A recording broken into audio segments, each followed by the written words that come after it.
விலைக்கு வாங்கிக்கோங்க. எங்க என்ன மாட்டு சந்தையா? போய் விலைக்கு வாங்கிட்டு ஆட்டு சந்தையா?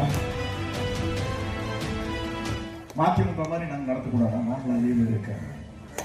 10 பேர் இருந்த போது, கட்சி இருந்த போது, எனக்கு கட்சி கம்பெனியா இருந்த போது நான் அதை வச்சுட்டு வச்சுருந்தேன். இந்த செங்கோட்டையை ஒழித்து விட்டு தான் வேறு வேணுங்க. நான் எதுக்கு கொண்டு பார்த்துட்டு இருக்கிறேன்.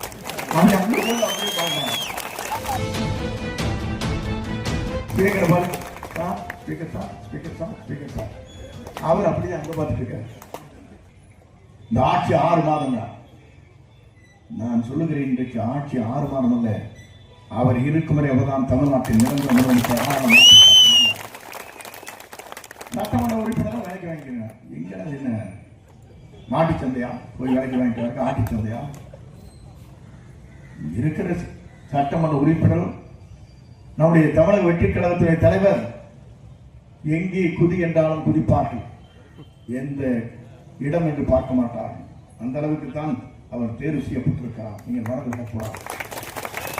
அங்க இருக்கிறவங்க வருவான தவிர இங்க இருக்கிற அங்க போக மாட்டாங்க. நான் கேட்கிறேன், பவானி சாகர் ஆறு என்ன வரும்? கிழக்கு நோக்கி தான் போகும். மேற்கு நோக்கி போகுமா? போகாது. ஆகவே மேற்கு நோக்கி போகின்ற அவர்கள் தான். நான் இன்றைக்கு சொல்கிறேன், கொஞ்ச நாள்ல சில கட்சி தலைவர் மட்டும்தான் இருப்பான். அவன் சொல்லிட்டாங்க, மதிமுக மாதிரி நாங்கள் நடத்தக்கூடாதா? நாங்கள் லீவு இருக்கேன்.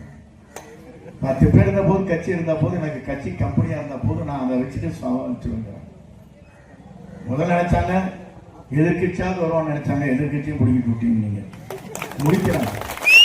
இதெல்லாம் அவங்க பேசின பேச்சு என்ன, அவங்களுடைய வார்த்தைகள் என்ன? இந்த செங்கோட்டையை ஒழித்து விட்டு தான் வேறு வேணுங்க. நான் எதுக்கு கொண்டு பார்த்துட்டு இருக்கிறேன்.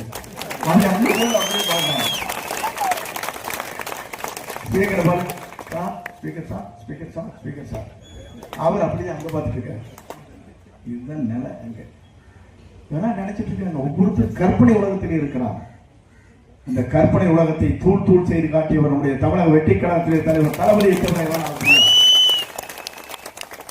இன்னைக்கு அவங்க சொன்னாங்களே 117 வருகான கடைகளை மூடிப்பட்டிருக்கிறார்.